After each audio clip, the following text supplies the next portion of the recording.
Emerging modes of business के बारे में डिस्कस करेंगे इस वीडियो में।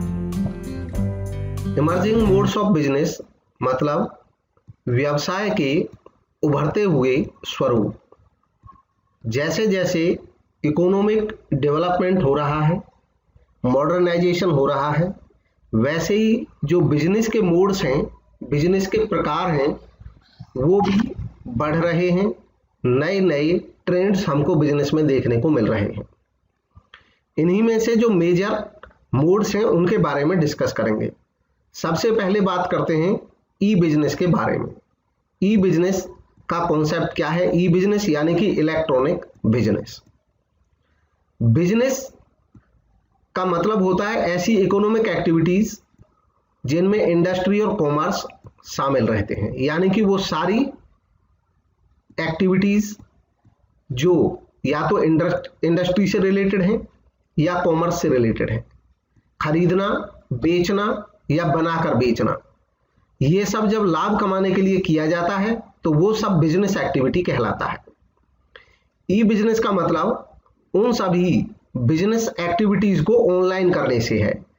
जब इलेक्ट्रॉनिक डिवाइसेस के माध्यम से ऑनलाइन तरीके से बिजनेस एक्टिविटीज को कंडक्ट किया जाता है तो उसको हम ई बिजनेस कहते हैं। इसमें कंप्यूटर के द्वारा, मोबाइल्स के द्वारा, इंटरनेट के द्वारा बिजनेस एक्टिविटीज को पूरा किया जाता है। ई बिजनेस वर्सेस ई कॉमर्स। ई बिजनेस और ई कॉमर्स आम बोलचाल की भाषा में दोनों सिनोनिमसली यूज होते हैं, यानी कि लोग इनको एक जैसी मीनिंग में यूज कर लेते हैं। हालांकि इन दोनों में अंतर है।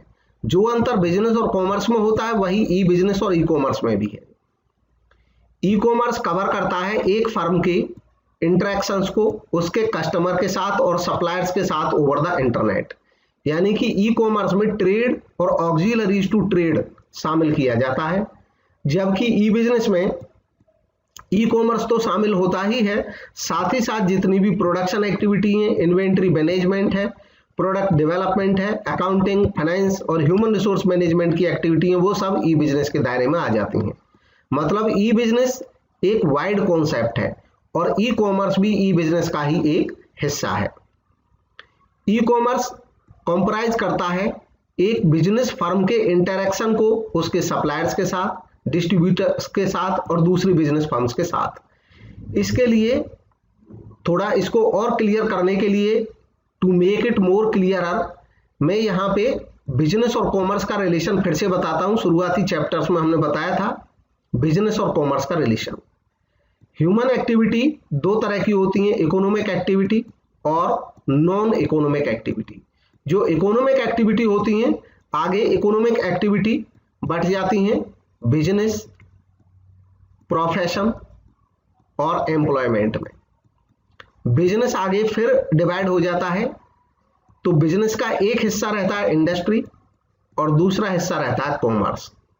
इंडस्ट्री का मतलब जब कोई बिजनेसमैन सामान प्रोड्यूस करता है, बनाता है और बेचता है तो वो इंडस्ट्रियल एक्टिविटी कहलाती है बिजनेस की। और जब कोई बिजनेसमैन सामान बनाता नहीं है, या तो सामान खरीद के बेचता है यानी कि ट्रेड करता है, या कोई सर्विस बेचता है, सर्विस प्रोवाइड कराता है, तो यह कॉमर्स के दायरे में आ जाती है। तो इसलिए जो बिजनेस है उसके अंडर ही कॉमर्स भी आ जाता है। ठीक उसी तरह जब कॉमर्शियल एक्टिविटीज को हम ऑनलाइन मोड में करते हैं तो ई कॉमर्स कहलाता है, और जब इन सारी एक्टिविटीज को, इंडस्ट्री और कॉमर्स सारी एक्टिविटीज को हम ऑनलाइन मोड में करते हैं तो वो ई बिजनेस कहलाता है। अब है स्कोप ऑफ ई कॉमर्स या ई बिजनेस। अब आगे के डिस्कशन में ई कॉमर्स और ई बिजनेस लगभग, क्योंकि एक जैसे इनके कंपोनेंट रहेंगे तो एक जैसा इसका डिस्कशन रहेगा, दोनों पे एक ही चीज लागू हो जाती है। इसका स्कोप डिफरेंट यानी कि एरियाज, मतलब कहां कहां ये एप्लीकेबल होता है। B2B, B2C, intra B, C2C और नए नए मोड भी अब आ रहे हैं, लेकिन ये मेजर मोड्स हैं। B2B कॉमर्स यानी कि बिजनेस टू बिजनेस। यहाँ पे बिजनेस का मतलब एक बिजनेस ऑर्गेनाइजेशन से है, यानी कि एक फर्म से है। तो जब एक बिजनेस फर्म दूसरे बिजनेस फर्म के साथ कोई कॉमर्शियल कम्युनिकेशन करती है, बिजनेस कम्युनिकेशन करती है, तो वो B2B कॉमर्स कहलाता है। इसमें इलेक्ट्रॉनिक डाटा इंटरचेंज यानी कि डाटा को इलेक्ट्रॉनिक तरीके से एक से दूसरी जगह भेजना, टेक्नोलॉजी को यूज किया जाता है। कॉमर्शियल डॉक्यूमेंट्स जैसे कि परचेज ऑर्डर, इनवॉइस, ये सब एक बिजनेसमैन से दूसरे बिजनेसमैन तक पहुंचते हैं। ये B2B कॉमर्स का हिस्सा है। नेक्स्ट है B2C कॉमर्स। B2C में बिजनेस टू कंज्यूमर यानी कि बिजनेस एक कंज्यूमर से ऑनलाइन तरीके से मीटिंग करता है, कम्युनिकेशन करता है, अपना प्रमोशन करता है, एडवर्टीजमेंट करता है। जितनी भी एक्टिविटीज होंगी वो B2C कॉमर्स में आ जाती हैं। इसमें वो सारी एक्टिविटीज जिसमें प्रमोशन किया जाता है बिजनेस का, और कभी कभी डिलीवरी भी होती है। ऑनलाइन प्रोडक्ट की डिलीवरी उन केसेस में होती है जहां पे प्रोडक्ट इस टाइप का है कि उसको हम ऑनलाइन तरीके से डिलीवर कर सकते हैं, जैसे कोई म्यूजिक, कोई फिल्म और एजुकेशनल कंटेंट। आज की डेट में ई कंटेंट का काफी काम होता है, तो ई कंटेंट की भी डिलीवरी ऑनलाइन हो जाती है। इंट्रा बी कॉमर्स, इंट्रा का मतलब हो गया एक बिजनेस के अंदर ही। यहाँ पे बिजनेस का मतलब एक बिजनेस फर्म से है, एक व्यावसायिक संस्था से है। एक व्यावसायिक संस्था के अंदर ही जो कम्युनिकेशन होता है बिजनेस का, वो इंट्रा बी कॉमर्स में आ जाता है। इसमें ये बिजनेस फर्म के अंदर ही होता है। इसमें एम्प्लॉइज को ऑफिस आने की जरूरत नहीं पड़ती है। मीटिंग ऑनलाइन हो सकती है, वीडियो कॉन्फ्रेंस के माध्यम से हो सकती हैं। ये इंट्रा बी कॉमर्स कहलाता है। नेक्स्ट है C2C कॉमर्स। C2C कॉमर्स का मतलब होता है कस्टमर टू कस्टमर। अब यहाँ पे कोई बिजनेस ऑर्गेनाइजेशन या बिजनेस फर्म नहीं रहती है। खरीदने वाला और बेचने वाला दोनों ही पार्टी कस्टमर होते हैं। खासतौर पे ऐसा उन चीजों के केस में होता है जहां पे पुराना सामान खरीदा और बेचा जाता है। कुछ ऐसी वेबसाइट्स हैं जो C2C कॉमर्स के लिए प्लेटफॉर्म प्रोवाइड कराती हैं, जैसे eBay, पेपल, ये कॉमन एग्जांपल्स हैं, और नई नई वेबसाइट भी अब आ रही हैं इससे related. Benefits of e commerce. E commerce के बेनिफिट क्या हैं? तो ई कॉमर्स के बेनिफिट बिजनेस को भी मिलते हैं, समाज को भी मिलते हैं, कस्टमर्स को भी मिलते हैं। एक बिजनेस ऑर्गेनाइजेशन को कौन कौन से बेनिफिट मिलते हैं ई कॉमर्स से? सबसे पहला, expand the market place to national international level. कोई बिजनेस ऑर्गेनाइजेशन जो ई कॉमर्स के थ्रू काम करेगी उसके लिए एरिया की कोई लिमिट नहीं है, कोई पाबंदी नहीं है। वो नेशनल और इंटरनेशनल लेवल पे अपना बिजनेस स्टार्ट कर सकती है, क्योंकि वेबसाइट वो बनाएगी अपने बिजनेस के लिए, कोई ऐप बनाएगी तो वो नेचुरली ऑल वर्ल्ड में, पूरे दुनिया में वो अवेलेबल हो जाती है। Gradual decline in cost of operation. Operational cost में कमी आ जाती है, क्योंकि फिजिकल बिजनेस जब किया जाता है तो बहुत सारी चीजें मेंटेन करनी पड़ती है। बड़े शोरूम्स बनाने पड़ते हैं, ऑफिसेज बनाने पड़ते हैं, फिजिकल फैसिलिटीज प्रोवाइड करनी पड़ती हैं। ऑनलाइन बिजनेस में इन सब की कॉस्ट काफी कम हो जाती है, ऐसी कोई विशेष एक्सपेंडिचर्स इसमें नहीं करने पड़ते हैं। Facilitate pull supply chain management. E commerce की वजह से संभव हो पाता है कि एक संस्था अपने सप्लाई चेन मैनेजमेंट को पुल बेसिस पे कर पाती है। पुल बेसिस पे सप्लाई चेन मैनेजमेंट का मतलब होता है कि संस्था वो सामान बनाती है जो कस्टमर डिमांड आता है, क्योंकि ई कॉमर्स के माध्यम से कस्टमर्स की डिमांड संस्था के पास पहले ही पहुंच जाती है, और उस डिमांड को यानी कि ऑर्डर की फुलफिल करने के लिए वो सामान मैन्युफैक्चर करती है, तो उसको बहुत ज्यादा बड़े स्टोर्स अपने यहाँ पे नहीं बनाने पड़ते हैं। जैसी डिमांड होती है उसी प्रकार से संस्था अपना ऑर्गेनाइजेशन बढ़ा सकती है, सप्लाई बढ़ा सकती है। Competitive advantage over competitors.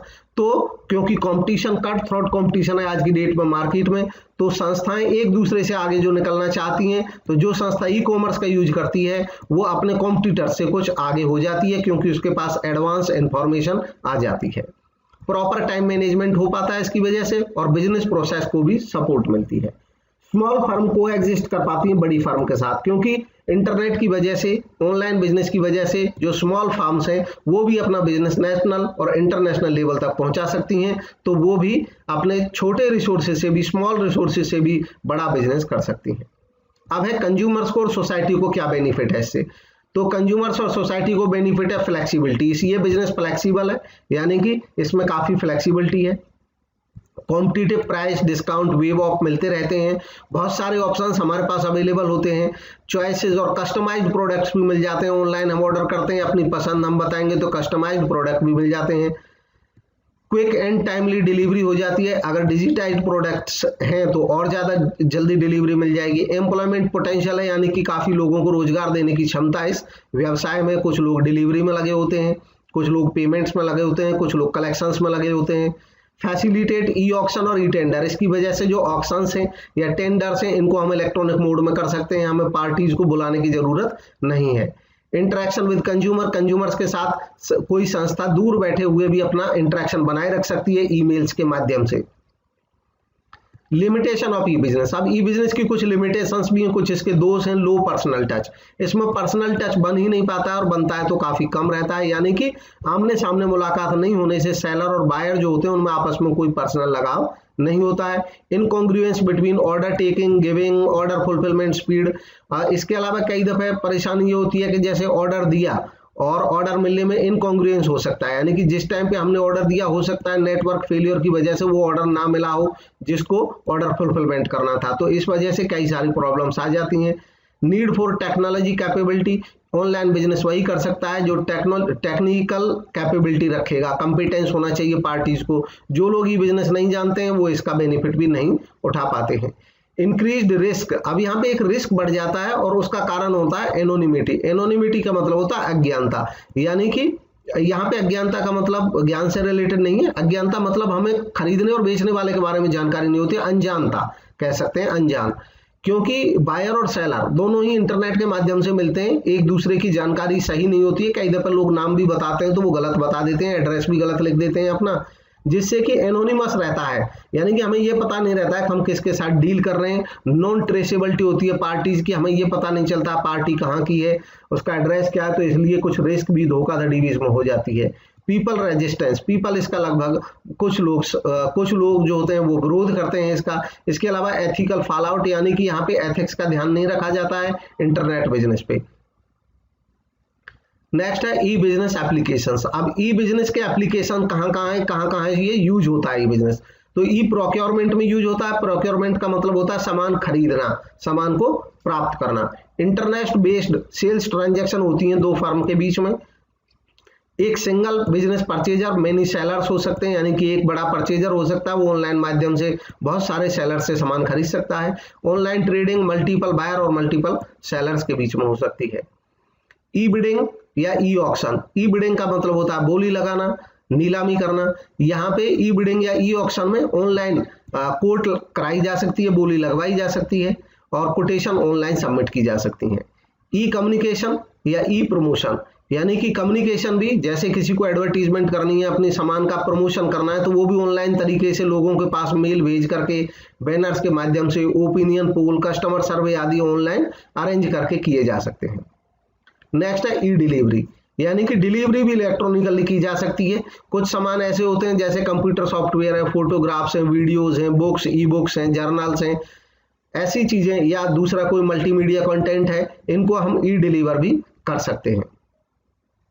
Rendering of legal, accounting, medical and other consulting services, यानी कि कंसल्टेंसी सर्विसेज भी ई माध्यम से की जा सकती हैं। इसके अलावा आउटसोर्स किया जा सकता है इंफॉर्मेशन टेक्नोलॉजी एनेबल्ड सर्विसेज को, ITES, यानी कि ऐसी सर्विसेज जिनमें IT की जरूरत होती है। एक संस्था अपने यहाँ पे IT का स्टाफ नहीं भी रख सकती है और ये सर्विसेज जो IT की सर्विसेज हैं ये अन्य संस्थाओं से आउटसोर्स कर सकती है। एयरलाइन, रेलवे टिकट्स वगैरह घर पे ही बैठ करके प्रिंट की जा सकती है, काउंटर्स में लगने की जरूरत नहीं रहती है। ई ट्रेडिंग कर सकते हैं हम। ई ट्रेडिंग का मतलब यानी कि बाई और सेल कर सकते हैं शेयर या दूसरे इंस्ट्रूमेंट जो शेयर मार्केट में खरीदे बेचे जाते हैं। इसके बाद है requirement for successful E business implementation. अगर सक्सेसफुल तरीके से ई बिजनेस बनाना है, चलाना है, तो उसके लिए कौन कौन सी रिक्वायरमेंट हैं, क्या क्या चाहिए। सबसे पहले रजिस्ट्रेशन, यानी कि रजिस्ट्रेशन की व्यवस्था करनी पड़ती है। जो बायर और सेलर हैं, अगर बायर कोई संस्था है तो जो सेलर्स हैं उनको रजिस्ट्रेशन करना होता है। सेलर कोई बड़ी संस्था है तो जो बायर्स हैं उनको वो पेज देती है वेबसाइट में अपने रजिस्ट्रेशन करने का। रजिस्ट्रेशन में एक जो पार्टी होती है वो दूसरी पार्टी तक अपनी पहचान, अपनी जानकारी पहुंचाती है। इसके बाद ऑर्डर प्लेस किया जाता है। कोई कस्टमर एक बार रजिस्ट्रेशन कर देता है, उसके बाद वो ऑर्डर अपना प्लेस कर सकता है, पिक और ड्रॉप कर सकता है, शॉपिंग कार्ट में आइटम्स को रख सकता है। जैसे ऑफलाइन में हम शॉपिंग मॉल्स में देखते हैं कार्ट होती है, ऑनलाइन के केस में कंपनीज वेबसाइट में अपना जब वेबसाइट बनाती हैं तो उसी के कॉर्नर में साइड में कार्ट की जगह बना देती हैं, आइकन बना देती हैं कार्ट जैसा। जैसे ही हम कोई सामान टिक करते हैं बाई करने के लिए तो वो लिखा ऑप्शन आता है कि एडिट टू कार्ट। हम उसको अगर तुरंत नहीं खरीदना चाहते हैं तो उसको कार्ट में ऐड कर सकते हैं। बहुत सारे सामान बाद में चूज करने के बाद, सेलेक्ट करने के बाद फिर कार्ट में देख लेते हैं टोटल कितने सामान हुए हैं, उनको फिर से चेक कर लेते हैं और फाइनल ऑर्डर दे देते हैं। पेमेंट मैकेनिज्म यानी कि जो पैसा है वो भी ऑनलाइन पे किया जा सकता है। पेमेंट के और क्या क्या तरीके हैं इसमें ई बिजनेस में? Cash on delivery. Cash on delivery होता है कि अगर हम सामान का ऑर्डर करते हैं और हम ऑप्शन ये देते हैं डिलीवरी के लिए कि भाई सामान हमारे पास जब डिलीवर हो जाएगा तो हम उस टाइम पे कैश दे देंगे, इसको कैश ऑन डिलीवरी कहते हैं। चेक से भी पेमेंट की जा सकती है, हम इंफॉर्मेशन दे देते हैं, चेक की जो डिटेल्स है वो फिल कर देते हैं और चेक को सेंड कर देते हैं। नेट बैंकिंग ट्रांसफर में ऑनलाइन ट्रांसफर हो जाता है। इसमें कई सर्विसेज हैं जैसे IMPS, नेफ्ट, RTGS, इन सब का यूज किया जाता है पेमेंट के लिए। क्रेडिट कार्ड और डेबिट कार्ड से भी पेमेंट की जा सकती है। क्रेडिट कार्ड और डेबिट कार्ड को शामिल रूप में हम प्लास्टिक मनी बोलते हैं। इसके अलावा डिजिटल कैश। डिजिटल कैश होता है, इसमें कार्ड भी रखने की जरूरत नहीं होती है। जैसे ऐप होती हैं बहुत सारी कि भीम ऐप है या गूगल पे है, उनके माध्यम से हम पेमेंट कर सकते हैं। इसमें जो डाटा रहता है वो साइबर स्पेस में रहता है, हमें पता नहीं होता है जानकारी उसकी, हमें देखने से पता नहीं चलेगा। इलेक्ट्रॉनिक करेंसी हमारे अकाउंट में मौजूद रहती है, उसी में से हम पेमेंट कर देते हैं। अब security and safety of business transaction. जो बिजनेस ट्रांजैक्शन है उनकी सेफ्टी और सिक्योरिटी के बारे में ये काफी महत्वपूर्ण चीज होती है। ये देखना कि हमारी ट्रांजैक्शन सेफ रहे, धोखाधड़ी ना हो। तो इन चीजों में कौन कौन सी चीजें हैं, कौन कौन सी बातें हैं जिन पे ध्यान देना ज्यादा जरूरी होता है? सबसे पहले ट्रांजैक्शन रिस्क, यानी कि ट्रांजैक्ट करते समय एक रिस्क रहती है, जोखिम रहता है। वो क्या क्या जोखिम रहता है? डिफॉल्ट ऑन ऑर्डर टेकिंग या ऑर्डर गिवन। कई दफे हम ऑर्डर ले रहे हैं या ऑर्डर दे रहे हैं और बीच में नेटवर्क की समस्या हो जाए तो एक जगह से ऑर्डर हो जाता है, दूसरी जगह पता नहीं चल पाता है, तो ये एक समस्या आ जाती है। Default on delivery. डिलीवरी पे कई दफा प्रॉब्लम हो जाती है कि सामान पहुंचा लेकिन समय पे नहीं पहुंचा, गलत एड्रेस पे पहुंच गया। डिफॉल्ट ऑन पेमेंट कि सामान तो मान लो जो पेमेंट है वही नहीं हो पाई, पेमेंट या डबल पेमेंट हो गई, कई दफा ऐसा भी हो जाता है, वो पेमेंट का डिफॉल्ट हो सकता है। ये कुछ रिस्क रहते हैं, खतरे रहते हैं। इसके अलावा अगले खतरे रहते हैं इसमें डेटा स्टोरेज या ट्रांसमिशन रिस्क के, कि डेटा हमने स्टोर किया हुआ है, हम अपनी जानकारी जब हम रजिस्ट्रेशन कराते हैं ऑनलाइन बिजनेस के लिए किसी वेबसाइट के साथ, कॉमर्शियल साइट के साथ, तो हमें कुछ अपना डेटा रखना पड़ता है, अपना नाम, डेट ऑफ बर्थ, कार्ड की जानकारी भी कई दफा हम फिल करके रखते हैं। तो वहां पे खतरा होता है वायरस का या हैकिंग का खतरा रहता है। वायरस मतलब vital information user under seize. Vital महत्वपूर्ण इंफॉर्मेशन को कुछ लोग ऐसे होते हैं कि वो वायरस क्रिएट करते हैं। वायरस एक सॉफ्टवेयर होता है, सॉफ्टवेयर के माध्यम से जो हमारी महत्वपूर्ण इंफॉर्मेशन है उसको वो सीज कर सकते हैं। On screen display. वो इसके अलावा ये जो वायरस के अलग अलग मोड्स हैं, जैसा इसका फर्स्ट लेवल का जो वायरस होते हैं वो ऑन स्क्रीन डिस्प्ले, यानी कि जो स्क्रीन होती है डिस्प्ले पे जो दिखाई देता है उसमें कुछ गड़बड़ हमें दिखती है, सही से नहीं दिखता है। दूसरा लेवल हो सकता है वायरस का डिसरप्शन ऑफ फंक्शन, यानी कि हम जो काम कर रहे हैं कंप्यूटर पे या लैपटॉप पे या मोबाइल पे वही करना मुश्किल हो जाता है, डिसरप्शन होता है उसमें। फिर तीसरा लेवल हो सकता है वायरस का, ये और खतरनाक हो जाता है, damage to target data file, यानी कि इसमें जो साइबर थीप होते हैं, साइबर प्रॉब्लमेटिक पर्सन होते हैं, तो वो क्या करते हैं, वो डैमेज करते हैं टारगेटेड डेटा फाइल को, जो उनको हमारी फाइल्स खराब करनी है उनको वो टारगेट करके डैमेज कर देते हैं। या to complete destruction of the system, level 4 होता है जिसमें पूरा सिस्टम ही पूरी तरह से डिस्ट्रक्ट हो जाता है, हम अपनी किसी भी फाइल को रिकवर नहीं कर पाते हैं। इसके अलावा risk of threat to intellectual property and privacy. अगला खतरा होता है इंटेलेक्चुअल प्रॉपर्टी, बौद्धिक संपदा। इंटेलेक्चुअल प्रॉपर्टी में हमारे फॉर्मूले, हमारे आइडियाज ये सब आ जाते हैं, या किसी का किया गया वर्क, लिटरेरी वर्क। तो जो वर्क हमारा अगर इलेक्ट्रॉनिक तरीके से दर्ज है, हमने स्टोर किया हुआ है, तो खतरा होता है उसमें चोरी का, वायरस का अटैक हो सकता है। प्रॉपर्टी, इंटेलेक्चुअल प्रॉपर्टी या प्राइवेसी का खतरा होता है, कई दफा हमारी निजी जानकारी होती है उनके भी चोरी होने का खतरा बना रहता है। नेक्स्ट है business process outsourcing, BPO. BPO में क्या होता है कि एक बिजनेस अपनी कुछ प्रोसेस को आउटसोर्स कर लेता है। आउटसोर्स मतलब बाहर से ले लेता है। बिजनेस अपनी कुछ प्रोसेसेस को, कुछ प्रक्रियाओं को बाहर से करा लेता है किसी दूसरे से, कुछ स्वयं करता है, कुछ बाहर से। जैसे फॉर एग्जांपल एक स्कूल है, तो स्कूल क्या करता है कि बसेस अपनी नहीं चलाता, वो कहता है कि हमारे बच्चे आते जाते हैं उनके लिए हम बस हायर कर लेते हैं, तो बसेस हमने आउटसोर्स कर ली। या कोई स्कूल में मतलब सेफ्टी के लिए हमको गार्ड रखने, जो सिक्योरिटी गार्ड रख रहे हैं, तो अपने गार्ड नहीं रखेंगे, किसी सिक्योरिटी एजेंसी से कहेंगे कि आप अपने गार्ड भेज दो, उनकी सर्विसेज हम लेते हैं। तो ये क्या हुआ, आउटसोर्स कर ली हमने कोई सेवा। इसका कॉन्सेप्ट क्या है बीपीओ का, contracting out the non core activities. अब जनरली कोई भी संस्था नॉन कोर मतलब जो उनकी कोर एक्टिविटी नहीं है, जो महत्वपूर्ण नहीं है, कम महत्वपूर्ण है, जनरली कोई भी संस्था उनको कॉन्ट्रैक्ट आउट करती है, यानी कि बाहर से ठेके पे करा लेती है, टू कैप्टिव और थर्ड पार्टी स्पेशलिस्ट। कैप्टिव का मतलब होता है कि कैप्टिव यूनिट वो होती हैं जो किसी एक यूनिट के लिए खाली काम करती हैं, केवल एक यूनिट के लिए काम करती हैं, उनकी सहायक, उनकी एंसिलरी के तौर पे काम करती हैं, तो ऐसी यूनिट कैप्टिव होती है। तो कोई संस्था या तो अपना काम अपनी कैप्टिव यूनिट से करा सकती है, या third party specialist. Third party specialist होते हैं कि वो अपने काम में स्पेशलिस्ट होते हैं और वो बहुत सारी फर्मों को सेवा देते हैं, तो हमारी फर्म भी उनसे सेवा ले देती है, वो और भी बहुत सारी फर्मों को सेवा दे रहे होते हैं। तो अपनी कैप्टिव यूनिट से भी ले सकते हैं हम सर्विस, और बाहरी संस्थाओं से भी हम ले सकते हैं सर्विसेज। इसमें बाहरी संस्थाओं के एक्सपीरियंस, एक्सपर्टाइज, एफिशिएंसी और इन्वेस्टमेंट वगैरह में भी बेनिफिट मिल जाता है, हमको अपना खर्च नहीं करना पड़ता है। आउटसोर्सिंग में कॉन्ट्रैक्टिंग आउट शामिल रहता है, यानी कि एक तरह से हम कॉन्ट्रैक्ट देते हैं बाहर के लोगों को भी, हमारा ये काम आप पेमेंट पे कर दोगे। Generally non core business activity को आउटसोर्स किया जाता है, हालांकि कुछ केसेस अभी ऐसे भी हो रहे हैं जिसमें कोई संस्था अपनी कोर एक्टिविटीज को भी बाहर से करा लेती है।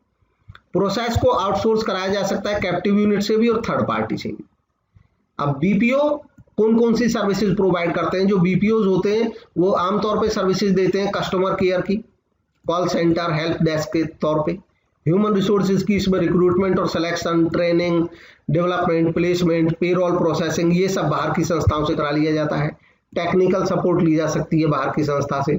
सर्विसेज फाइनेंस या अकाउंटिंग से रिलेटेड सर्विसेज में मदद ले ली जाती है। वेबसाइट सर्विसेज में वेब होस्टिंग ले ली जाती है बाहर की संस्थाओं से। ट्रांसक्रिप्शन का काम करा लिया जाता है बाहर से। तो ये बीपीओ सर्विसेज है। अब इसकी नीड क्या है, बीपीओ सर्विसेज की नीड ये होती है कि कोई संस्था अपनी जो कम महत्वपूर्ण सर्विसेज है उनको बाहर से करा लेती है और अपना अटेंशन फोकस करती है अपने मेन बिजनेस पे। इसके अलावा दूसरी नीड होती है क्वेस्ट फॉर एक्सीलेंस। इसका मतलब ये होता है कि आज की डेट में हर संस्था हर चीज में एक्सीलेंस चाहती है, यानी कि सर्वोत्तम चाहिए अपना सब सामान। तो अब एक संस्था हर चीज में तो सर्वोत्तम कर नहीं सकती है, तो वो संस्था जिस काम को स्वयं सर्वोत्तम तरीके से करती है, फाइनेस्ट वे में कर सकती है, वो तो स्वयं कर लेती है, और बाकी जिन संस्थाओं को फाइनेस्ट वे में नहीं कर सकती, एक्सीलेंट वे में, उनको दूसरी संस्थाओं से करा लेती है। इस तरह से हमारी संस्था का हर काम एक्सीलेंट हो जाता है। तो एक्सीलेंस की चाहत पूरी हो जाती है। कॉस्ट रिडक्शन, इसके अलावा कॉस्ट रिडक्शन भी हो सकता है। इससे कई दफे हम जो कोई एक्टिविटी अपने स्वयं करते हैं तो हमें महंगी पड़ती है, यही एक्टिविटी हम किसी ऐसी संस्था से करा लेते हैं जो उस काम में स्पेशलिस्ट है, और वो संस्था बहुत सारी संस्थाओं के लिए ऐसी सर्विसेज करती है, तो उसको बड़े लार्ज लेवल पे जब वो काम करती है तो लार्ज स्केल इकोनॉमी मिल जाती है, तो वो सस्ते में बना देती है और वो सामान हमें हमारे द्वारा बनाई गई लागत से भी कम में पड़ जाता है। तो कॉस्ट रिडक्शन भी एक कारण हो सकता है।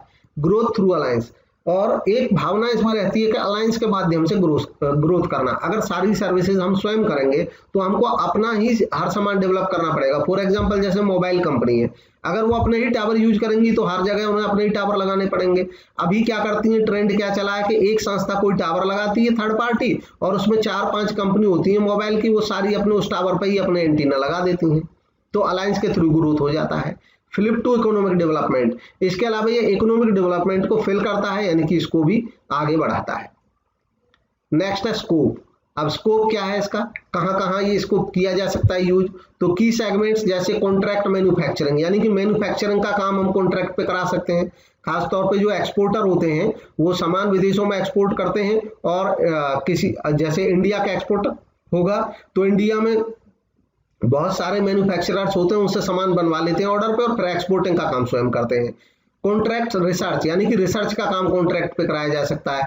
कॉन्ट्रैक्ट सेल्स, सेल्स का काम कॉन्ट्रैक्ट पे कराया जा सकता है, सेल्स या मार्केटिंग का। इंफॉर्मेटिक्स का काम कॉन्ट्रैक्ट पे कराया जा सकता है। इसके अलावा more popularly associated with IT enabled services, खासतौर पे जो बीपीओ फेमस है, बिजनेस प्रोसेस आउटसोर्सिंग, ये सबसे ज्यादा IT enabled, information technology enabled जो सर्विसेज है उनमें सबसे ज्यादा पाया जाता है। इतना पाया जाता है, इतना पॉपुलर हो जाता है कि खासतौर पे हम बीपीओ को कॉल सेंटर के नाम से ही जानने लग गए। कस्टमर केयर, इसमें कॉल सेंटर के केस में कस्टमर केयर का बेनिफिट रहता है 24/7 ये काम करता है, तो इससे कस्टमर की जो क्वेरी है वो भी 24 आवर उनका ग्रीवेंस दूर हो जाते हैं। इसके बाद है नॉलेज प्रोसेस आउटसोर्सिंग केपीओ। जैसे बीपीओ है, ऐसा ही एक और मॉडर्न एडवांस फॉर्म है ये केपीओ। इसमें नॉलेज प्रोसेस आउटसोर्स की जाती है। वहां पे बिजनेस प्रोसेस जो होती थी उनको आउटसोर्स करते थे, यहाँ पे एक बिजनेस अपनी नॉलेज प्रोसेस को आउटसोर्स करता है। केपीओ का मतलब है कि इंफॉर्मेशन रिलेटेड बिजनेस एक्टिविटीज जहां पे रिक्वायर करते हैं advanced analytical and technical skills लोगों की हमें मिलती है, स्पेशलिस्ट एक्सपर्टाइज मिल जाता है। केपीओ एक्चुअली बीपीओ का ही एक सबसेट है, यानी कि इसी का एक हिस्सा है जिसमें नॉलेज बेस्ड सर्विसेज को आउटसोर्स कराया जाता है। केपीओ कैसी सर्विसेज में यूज होता है? इन्वेस्टमेंट रिसर्च से related service, market research, data analytics, business research activities, यहाँ यानी कि जो ज्यादा नॉलेज बेस्ड एक्टिविटीज है वहां पे केपीओ यूज होता है। बीपीओ वाला ही काम इसमें भी होता है। इसके अलावा लीगल प्रोसेस आउटसोर्सिंग कराए जा सकते हैं, कानूनी सेवा ली जा सकती हैं, फाइनेंशियल प्रोसेस को आउटसोर्स कराया जा सकता है और मीडिया प्रोसेस को भी आउटसोर्स कराया जा सकता है।